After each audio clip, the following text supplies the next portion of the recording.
Hola, buenas noches. Muy buenas noches a todas y a todos. ¿Cierto? Estamos aquí el día martes, el 12 del 12.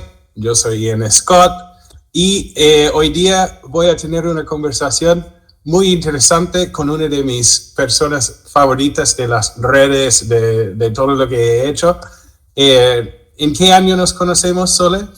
Nosotros nos conocimos, yo creo que el año 2016 o 2017.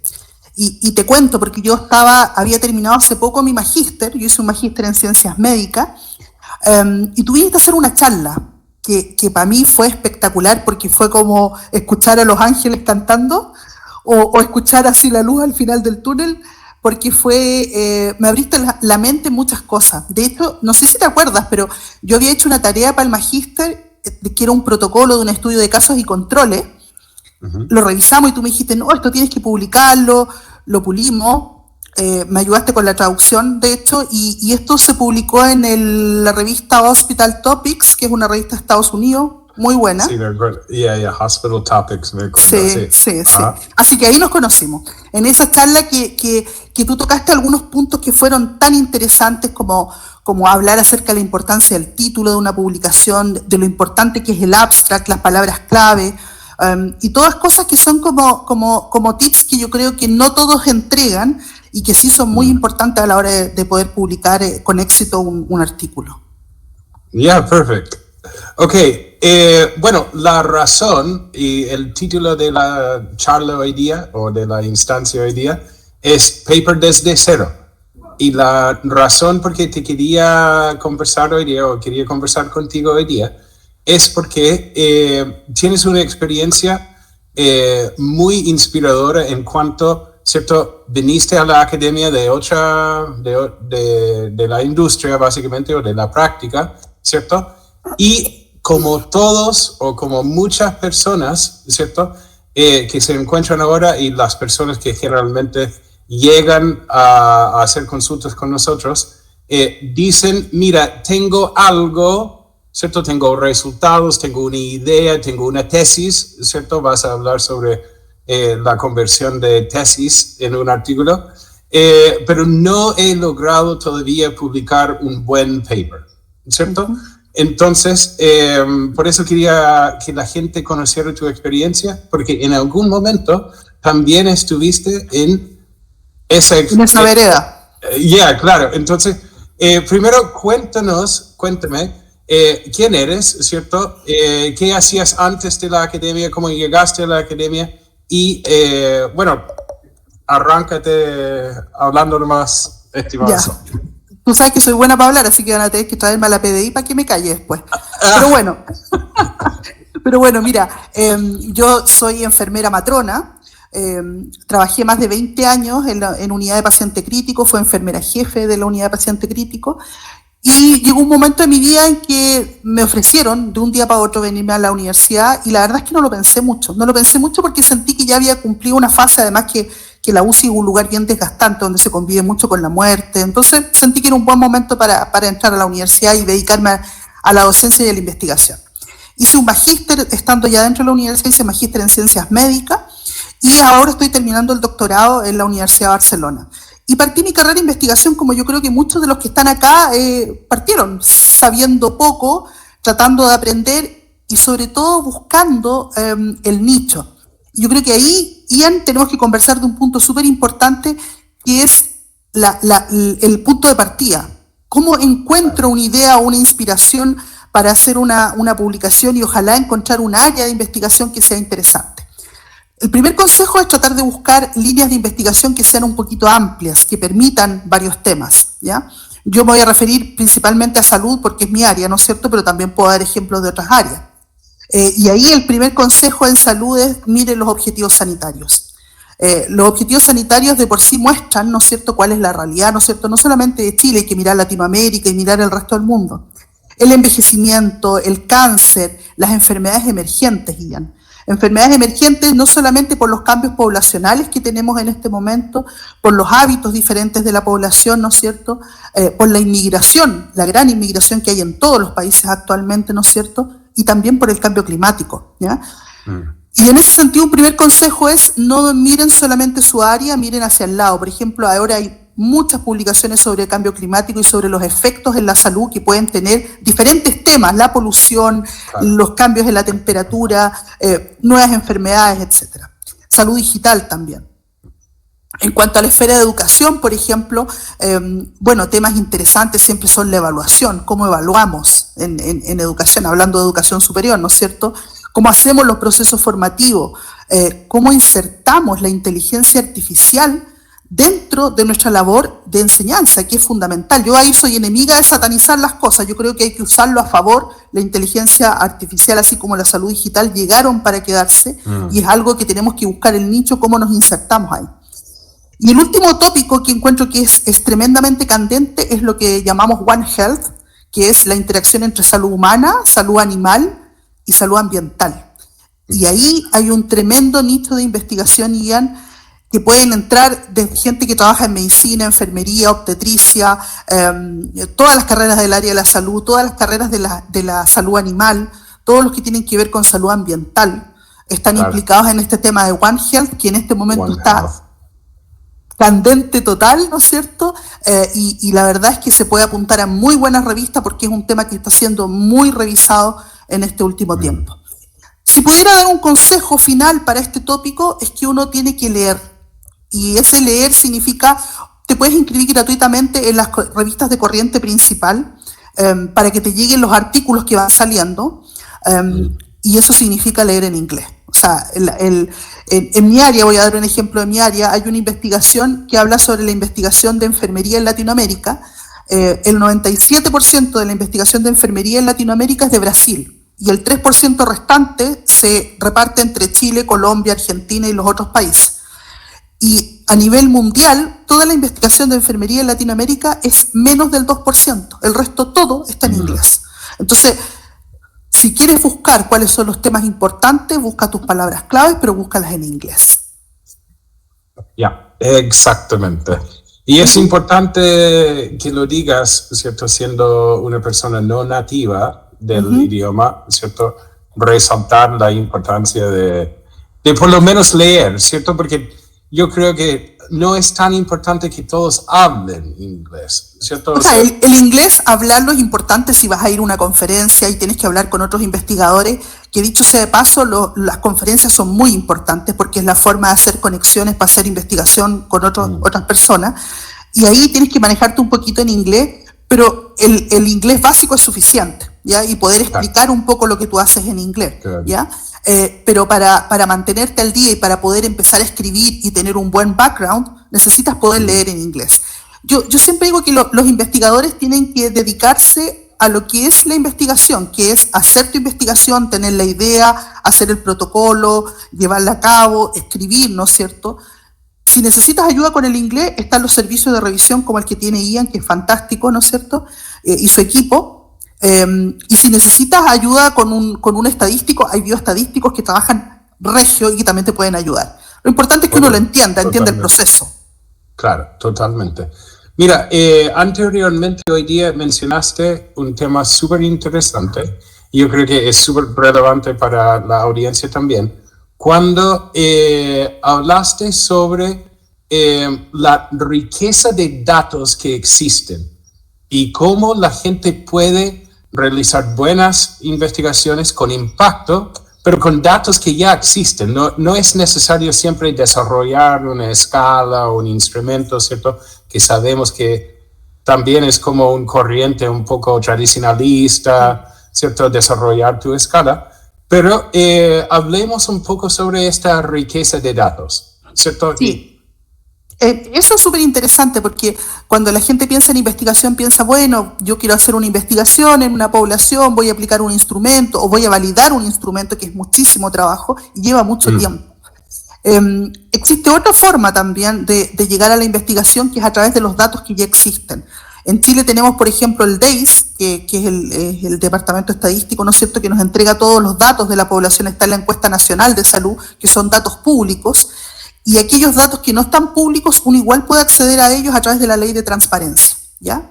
Entonces tú los puedes pedir y esos datos te los van a entregar, y a contar de eso tú puedes hacer una revisión de un determinado problema de salud, hacer un comparativo entre las regiones de Chile, por ejemplo, y te vas a encontrar con sorpresa. Por ejemplo, ahora en la época que tuvimos la pandemia, vamos a tener un problema a corto plazo con el tema del cáncer. Eso está, muchos lo han dicho y con justa razón, porque se perdió todo el tamizaje de cáncer en esa época, ¿no es cierto? Esos 2 años, Ian, que estuvimos en pandemia, las mujeres dejaron de hacerse el PAP, ¿no es cierto? No hubo screening para cáncer de colon y tantas otras cosas. Entonces los resultados los vamos a ver en un par de años. Entonces, ojo, esas series de datos que incluyen la época de la pandemia permiten hacer una súper buena discusión de qué es lo que pasó en esa época y cómo va a ser el impacto, ¿no es cierto?, de aquí a un par de años más en términos del cáncer, por ejemplo. Así que el uso de esas bases de datos es súper interesante para hacer revisiones, para hacer scoping review, para hacer un estudio de prevalencia, incluso tan sencillo como un estudio de prevalencia. Hay que acordarse lo que dije al principio, el tema de la inmigración en Chile va a tener cambios en el comportamiento, en las infecciones de transmisión sexual, en la tuberculosis y en muchas otras enfermedades. Y para eso hay que sentarse a mirar los datos y analizarlos. Claro.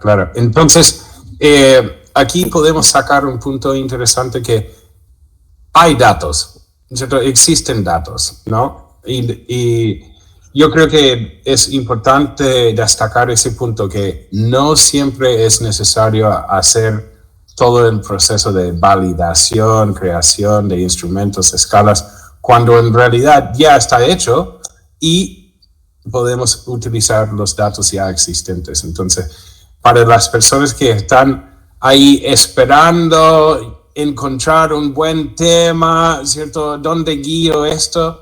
Los datos, ¿cierto?, ya existen en muchos casos. Ahora, hablando, 2 cosas tenemos interesantes, como unos ramos de esto. Hablaste sobre Scoping Review, Literature Review, ¿cierto? Me comentaste anteriormente que trabajas con estudiantes, utilizas la enseñanza para realizar reviews. ¿Cómo es ese proceso? ¿Cierto? Porque tenemos muchos docentes acá que... Sí. Yo creo que es sumamente interesante que de alguna forma la investigación la formemos desde el pregrado, con mayor razón en posgrado. Perfect. Pero desde el pregrado yo hago dos asignaturas específicamente de investigación, que es investigación y práctica de evidencia, y una de las formas que los estudiantes aprenden mucho es justamente a través de las revisiones, que pueden partir como una revisión bibliográfica, que es lo que la gente llama habitualmente, es una revisión narrativa, pero se pueden hacer scoping review, que es una revisión un poco más amplia, que tiene una metodología bien definida. Nosotros usamos, o yo por lo menos uso la del Joanna Brick Institute, ¿no es cierto? Se puede usar también para revisiones sistemáticas la metodología de Cochrane, ¿ya?, que es muy buena. Y ahí los estudiantes funcionan muy bien partiendo con el inicio de la búsqueda, ¿ya? Y la búsqueda es bien estructurada, por lo tanto, uno parte con las palabras clave, ¿no es cierto?, los términos match, establece los límites, que pueden ser años, idiomas, qué sé yo, y después empiezas tu búsqueda en las diferentes bases de datos y plataformas. PubMed, Cochrane Library, Scopus, WOS, EBSCO, ProQuest, CINAHAL, etcétera, todas las bases de datos que conocemos. Ese proceso es tremendamente enriquecedor para los estudiantes. Y si uno quiere, llevarlo más allá, puede ser el background de otra investigación que tú hagas, porque ya tienes todo el marco teórico de lo más importante que se ha investigado de un tema, que eso es lo que hace una revisión sistemática. Entonces, al final, es una muy buena metodología para que los estudiantes, por una parte, se encanten con la investigación y, por otro lado, enriquezcan un poquito su estrategia de búsqueda. En ese sentido, Ian, una de las cosas, de las buenas decisiones que tomé en mi carrera y que lo puedo dar como consejo, es que al principio, cuando recién partí en la investigación, conocí a una referencista. Ella trabajaba en Cochrane, en el Cochrane del Caribe. Ella me invitó a Cochrane. Yo actualmente todavía hago trabajo para el Cochrane, y fue una muy buena decisión aprender de ella, porque los referencistas tienen mucho que enseñar acerca de estrategias de búsqueda, de plataforma y todo, y uno es un buen lugar donde acercarse, ¿no es cierto?, para hacer equipo también y trabajar. Acá en la universidad también tenemos un súper buen equipo de referencistas, y eso se agradece. No, claro, y en la mayoría de las universidades, las bibliotecas tienen esas personas, Exacto. ¿cierto? Y siempre cuando converso con ellos, lo que me cuentan es la gente acude poco a los servicios, Hay que ¿cierto? ocuparlo. Entonces, Es claro, como por ejemplo, yo, digamos, hasta hace un par de años, cuando hacía las búsquedas, iba juntando todo en una carpeta hasta que conocí los gestores bibliográficos. Y te ayudan muchísimo el uso de Mendeley, Zotero, EndNote, cualquiera de ellos que tú prefieras. Ayudan mucho para poder organizar tu trabajo. En el caso de las revisiones sistemáticas está Ryan también, que es una muy buena plataforma. Todos tienen cuentas gratuitas, que es cosa de buscar un tutorial, hacerlo, y es de tremenda utilidad. Por ejemplo, eliminar los duplicados. Imagínate, Ian, que la última revisión que hice, en el primer screening, sacamos 2.800 artículos. Imagínate cómo elimino los duplicados en forma manual. Estarían volviendo regalo de Pascua todavía y eliminando el duplicados. Y bueno, la plataforma lo hace por ti en forma automática y es mucho más fácil. Ya. ¿Y qué plataforma utilizas? Yo uso Mendeley. Es la que más me gusta. Las he probado todas, pero Mendeley fue la que más me gustó. Perfect. Ok, now, ¿tú crees que todas las personas, digamos, que están en tu posición anterior, de quizás en duda, no he publicado, necesito publicar, ¿tú crees que es una buena punta de partida la revisión sistemática? ¿Tú crees que todas las personas podrían beneficiar de eso? O sea, yo creo que es una metodología que requiere un poquito de estructura. Quizás no para partir en investigación. Yo creo que para partir en investigación, si me preguntas en el área médica, lo más fácil es hacer un estudio descriptivo o un reporte de caso clínico. Eso es lo más fácil. Y después te voy a comentar y quiero que conversemos de la estructura de un artículo, que eso es súper interesante. Pero las revisiones sistemáticas requieren un poco más de entrenamiento. Ahora, a quienes les interese, uno se mete a la página de Cochrane y el primer módulo es gratuito, donde te explican qué es lo que es una revisión, cómo se hace y todo. Entonces, yo creo que también hay mucho de autogestionar el conocimiento que igual es importante. Lo más importante es tener el interés. Yo siempre digo, yo tengo dos pasiones. Una es mi marido y mi familia y la otra es la investigación. Así que a uno le tiene que gustar, definitivamente te tiene que gustar. Claro. Ahora, ok, hablemos un poco, pasemos de tesis, porque querías hablar un poco de las tesis como fuente de artículo, y pasamos de eso a la estructura. Perfecto. ¿Cierto? Mira, en general las tesis, principalmente las tesis de posgrado, tesis de magíster, ¿no es cierto?, son de una tremenda riqueza. El consejo que yo daría con respecto a las tesis, y que se lo he dado a varias colegas y lo hemos podido hacer, es que la tesis tiene una exhaustividad en una investigación que no es necesaria para un artículo. Entonces, lo que yo te pediría es, ok, explícame tu tesis en 2 minutos o 3 minutos de qué se trata, y para eso recuérdame que hable de las highlights, por favor, Ian. Sí.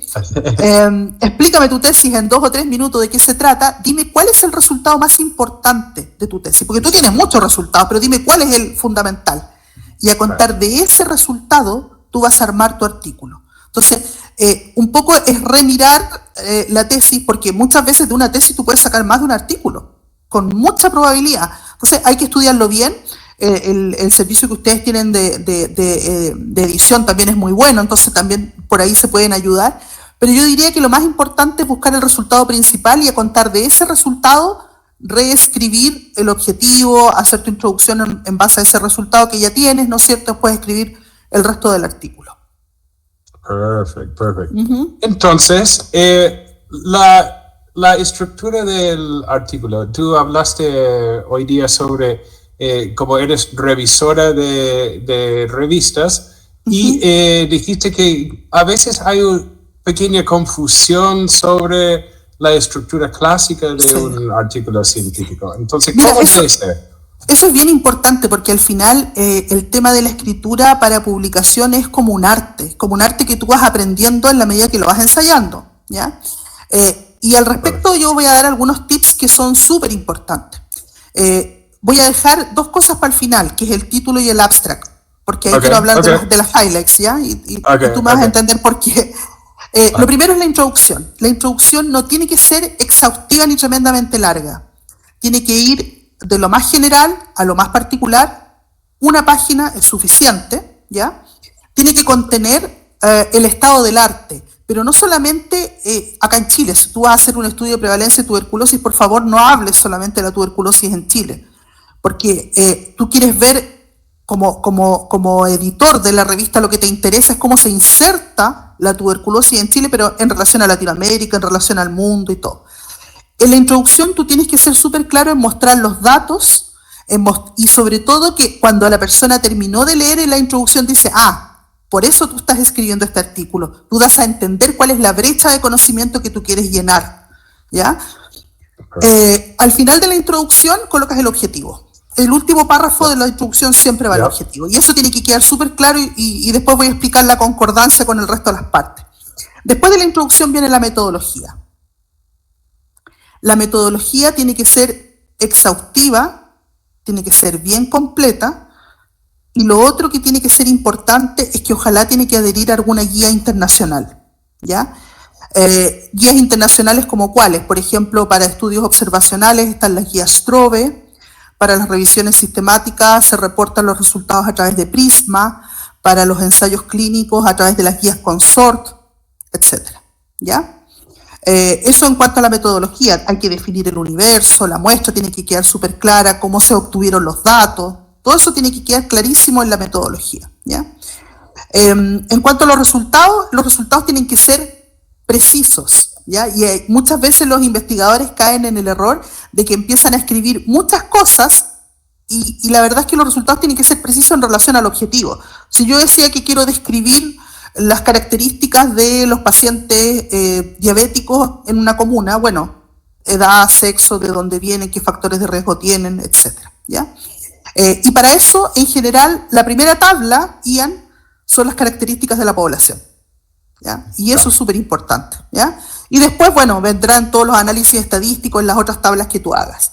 En la discusión, en general yo me encuentro con que los errores están en la discusión, porque en la discusión lo que tú tienes que hacer es que tú tienes que comentar tus resultados en base a lo que tú escribiste en la introducción. Es decir, cómo tus resultados reportan al estado del arte. ¿Por qué tienes que tratar de dar una explicación de por qué la tuberculosis ha aumentado en tu comuna, ¿no es cierto? Si tú dijiste que en el resto del mundo ha ido bajando, ¿no es cierto? Entonces tienes que tratar de explicar y tratar en base a tus resultados discutirlo, ¿ya? Al final de la discusión tenemos que dejar dos cosas claras, Ian. Uno, cuál es la importancia y la riqueza de tu artículo, qué es lo que aporta al conocimiento. Y las limitaciones. Las limitaciones, si alguien tiene dudas, que me mande un correo, yo le digo que las limitaciones son siempre las mismas. Y da risa porque todos escribimos lo mismo. Pero en general, que por ejemplo, que este estudio se hizo, no tomó en cuenta estacionalidad porque hiciste un estudio transversal, entonces lo tomaste en solamente 2 años y pueden haber cambios en los otros años. Esa es una limitación. O el tipo de diseño muchas veces te limita algunas cosas, ¿ya? Y las conclusiones. Las conclusiones, lo último, las conclusiones, ahí también habitualmente hay errores porque se ponen a concluir cosas que no tienen nada que ver con el paper o porque las conclusiones no responden al objetivo. La conclusión solamente tiene que responder al objetivo, nada más, es un párrafo.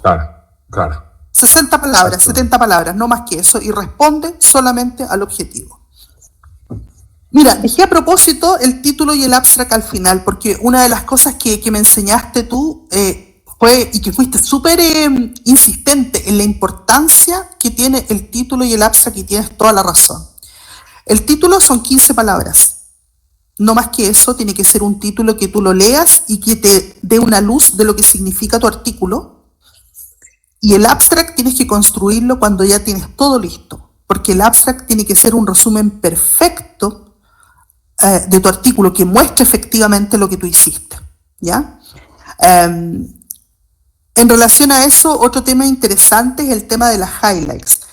Yo sé que muchas personas no están interiorizados con lo que son las highlights, que son como los puntos clave, ¿no es cierto?, de una investigación, y que son importantes porque algunas revistas los piden. Te diría que las que más lo están pidiendo son las revistas que son del Sevier. El Sevier en general pide mucho las highlights. Pero si no te las piden, hazlas igual. Son 3 a 5 frases en las cuales tú podrías resumir tu artículo. La primera y la segunda frase tienen que ver con lo que ya hay, con lo que se sabe del tema, y las otras con el resultado de tu investigación. En general, las highlights no llevan más de 85 caracteres, es decir, son frases cortitas, ¿no es cierto? Pero que hacen el ejercicio de que tú puedas, entre comillas, vender tu investigación. Por eso es tan importante hacerla, y hasta el día de hoy, Ian, yo te doy las gracias por eso, porque eso me lo enseñaste tú. Yo las hago aunque no me las pidan, porque me sirven a mí de orientación para poder hacer el abstract y me sirven para poder explicarle a cualquiera en 2 minutos de qué se trata mi investigación y cuáles son los resultados más importantes. Totalmente. Y también sirve para la carta de presentación también, ¿cierto? Exacto. Cover letter. En el cover letter, que en general son las revistas americanas y las inglesas las que lo piden, que es una carta que uno escribe al editor, ¿no es cierto?, donde tú dices que le presentas la investigación, que es una investigación inédita, y dices al tiro si tienes algún financiamiento, si tienes conflicto de interés, pero además le destacas. Esta investigación aporta, y eso es súper importante porque, ojo, el editor, que es el primero que recibe, lo único que va a mirar va a ser la cover letter, va a mirar el título de tu investigación y tu abstract. Y si te lo rechazan es porque alguna de esas 3 cosas estuvo mal. Exactamente. Las primeras impresiones, ¿no? Hay que ponerle mucho valor a eso. Otro tema que es importante, que tú también lo has conversado en algunos, no sé si webinar o has puesto algunos tips ahí que siempre ayudas a la gente en investigación, es el tema de las referencias.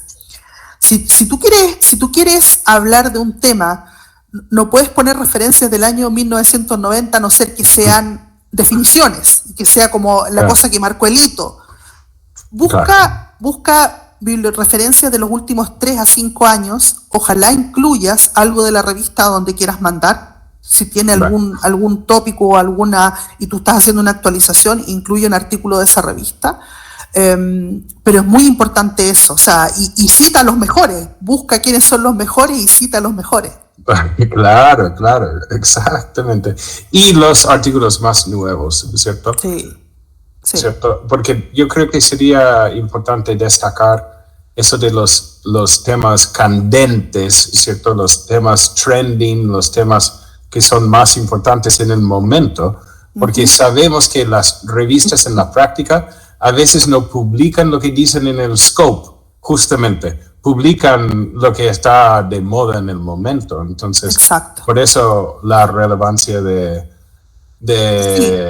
siempre estar al tanto y actualizado con la... Ahora, existen varias formas de hacer eso. Uno fue lo que yo dije, de suscribirse a las revistas más importantes y ver lo que te va llegando, y con eso vas viendo de qué se está hablando.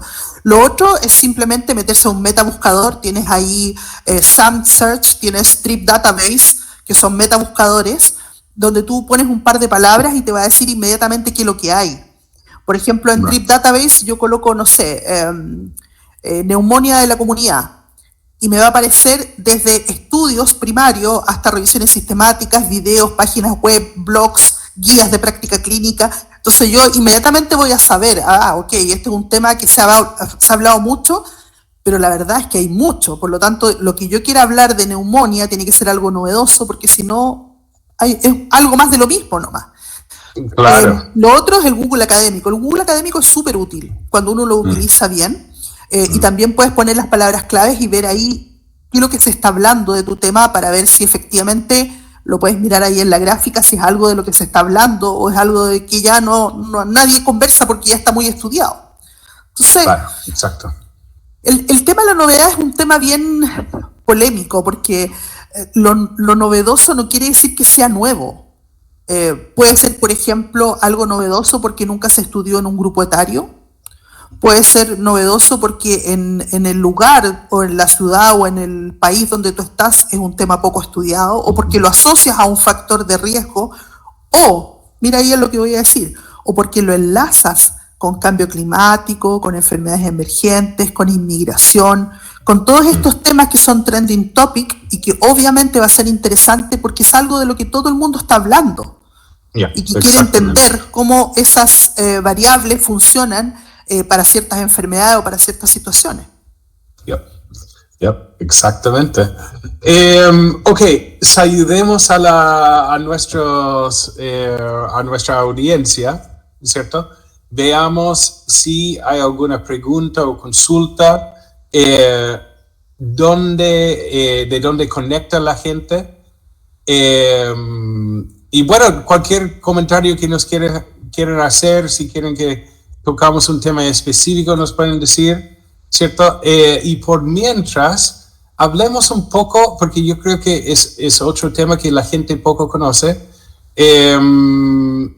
revisión de pares, ¿cierto? Perfecto. Tenemos un manuscrito listo para enviar, ¿cierto? ¿Qué pasa cuando ponemos send, cuando ponemos enviar? ¿Cuál es el proceso? A ver, depende mucho de la revista, ¿ya? En general, las revistas en las cuales no aplican cargos para la publicación pueden ser lentas, ¿ya? Hay que tener en cuenta eso y saber que eso puede demorar. En general, las revistas que son de acceso abierto, y ahí hay que tener bien claro cuáles revistas realmente vale la pena. Para eso hay página, por ejemplo, doag.com es un lugar donde uno puede buscar, que es un acceso, digamos, donde están todas las revistas de acceso abierto, que son, entre paréntesis, entre comillas, legales, ¿no es cierto? Esas pueden demorar un poco menos. Pero bueno, tú envías tu paper, habitualmente lo submites a una plataforma, ¿no es cierto? Y te va a aparecer en revisión, ¿ya? La primera revisión la hace el editor, o algún ayudante en general, habitualmente no es el editor jefe, pero alguien del equipo editorial, ¿no es cierto? Y lo primero que va a ver es si tú cumples con las instrucciones para los autores. Las instrucciones para los autores tiene que ser como cuando la señora te manda al supermercado con una lista. Es eso, no traigas más cosas, no traigas menos. Es eso. Haz caso a las instrucciones de los autores. Me encanta. ¿No es cierto? Es muy relevante, muy relevante. Si no cumples, mal, ya. Entonces, bueno, primero van a ver si tú cumples con las instrucciones a los autores. Si no cumples, te lo van a rechazar al tiro. Lo único que va a ver el editor o tu equipo editorial al principio va a ser el título, el abstract, ¿no es cierto? Y según eso, y tu cover letter, según eso van a decidir si pasa a la siguiente etapa o no. Si tú cumpliste con las instrucciones a los autores y en general al editor o al equipo editorial le pareció que es un tema interesante, que cumple con el objetivo de la revista, lo va a pasar. Y ahí pasa el periodo de revisión por pares, que a veces demora porque cuesta encontrar pares también para la revisión. Hay que acordarse que la revisión por pares es gratuita, tú obtienes máximo un certificado, ¿no es cierto?, de revisión, que puede servir para tu carrera académica. Yo creo que sirve mucho como ejercicio. Si alguna vez te invitan a hacerlo, hazlo porque sirve mucho. Y se aprende harto también. Y entonces ese proceso ya de la revisión por pares, en general, es muy raro que un artículo, a mí nunca me ha pasado que un artículo me lo acepten al tiro sin ninguna revisión, nunca. Siempre es minor revision o major revision, va a depender de la cantidad de comentarios. En general el revisor 2 es el que trae la guadaña. El revisor 1 habitualmente es más benevolente, pero el 2 es el que... Lo importante acá es la forma de contestar. Cuando tú recibas los comentarios de los revisores, haces una tabla en Word y le colocas respuesta a los señores revisores, le agradeces con bonitas palabras, ¿no es cierto?, sus comentarios para mejorar tu artículo. Colocas en una columna el comentario que te hicieron, en la segunda columna colocas tu respuesta y en la tercera columna colocas el párrafo y la página donde hiciste el cambio. Exactamente. Eso va a hacer que sea mucho más rápida la segunda revisión y si tú cumples con todo en general, con esa revisión te lo van a pasar. Y ahí viene el periodo de edición ya dentro de la plataforma, que en general en las revistas internacionales ese periodo es rápido, son 2 semanas más o menos, aparece a veces en Early View, que son los artículos que quedan antes que se les asigne un número, y ese periodo puede ser 2 semanas, a veces un mes, dependiendo de la cantidad de números que tenga la revista. Y después ya sale publicado. Perfect. Entonces ese es como el camino que toma el artículo, ¿cierto? Primero tenemos un editor jefe o ayudante, ¿cierto? Y ellos toman la decisión de rechazar o revisar, ¿cierto? Exacto. Y si lo revisan, boom, a los revisores pares te hacen comentarios o te dicen no, ¿cierto? No con comentarios o sí con observaciones, tú contestas, ellos deciden si es adecuado y finalmente tienes tu artículo aceptado. Exacto. Ahora, Ian, igual existen otras cosas, otras plataformas de investigadores como son ResearchGate, por ejemplo, o FMIL Research, donde tú puedes subir tu paper y otras personas te lo pueden revisar antes de meterlo a la revista. Ese también es un recurso que es interesante, yo lo he hecho algunas veces y resulta porque la mayoría de la gente te hace comentarios porque lo leyó otra persona ajena. Cuando muchas veces tú haces un artículo, lo lees una y otra vez y no le encuentras fallas. Bueno. Entonces a veces tiene que leerlo un externo y te va a decir, mira, esto no es claro, acá no me queda claro cómo seleccionaste los individuos. Entonces, claro, te dan esa claridad y eso también es útil. Si no quieres ocupar una plataforma, es tan sencillo como que se lo pases a alguien, a otra persona, y que te lo lea y si lo entiende, aunque no sea de tu área, ojo, debería poder entenderlo. Claro, exactamente. Cualquier persona en realidad. Sí, ¿cierto? Y en ese sentido el tema del idioma es interesante. Fíjate que nosotros en español, yo esto lo he aprendido con el tiempo, somos muy redundantes para hablar. Y cuando escribimos en los artículos en español están tan llenos de cosas, de palabras y son tan como rimbombantes. En inglés es como mucho más... conciso, mucho más conciso. Entonces eso también es algo que hay que ir aprendiendo con el tiempo, a ser un poco más claro y más conciso en las ideas y no ser tan rimbombante para escribir. Eso también se va aprendiendo. Sí. Claro. No, sí, cuando traducimos los papers a veces, los recortamos un montón porque hay palabras y frases que en realidad no se traducen, ¿cierto? Sí. O que una frase se traduce en 3 frases cortitas, ¿cierto? Exacto. Entonces, mira, tenemos algunas preguntas. Ok, María Paz Sánchez pregunta, me gustaría preguntar, excelente pregunta, sobre sugerencias para elegir la revista donde publicar. ¿Cierto? Ya, excelente. Bueno, primero hay que entender que existe un sistema de indexación de revistas, ¿no es cierto? Que es en el fondo donde las revistas van quedando como inscritas, por decirlo de alguna manera. Tenemos el primer peldaño, que es Cielo, ¿no es cierto? Todos habrán visto que hay artículos que salen publicados ahí de distintas revistas, en general latinoamericanas, ¿no es cierto? También hay española. Después tenemos Scopus y por último tenemos WOS, que era lo que era antes Easy, ¿no es cierto?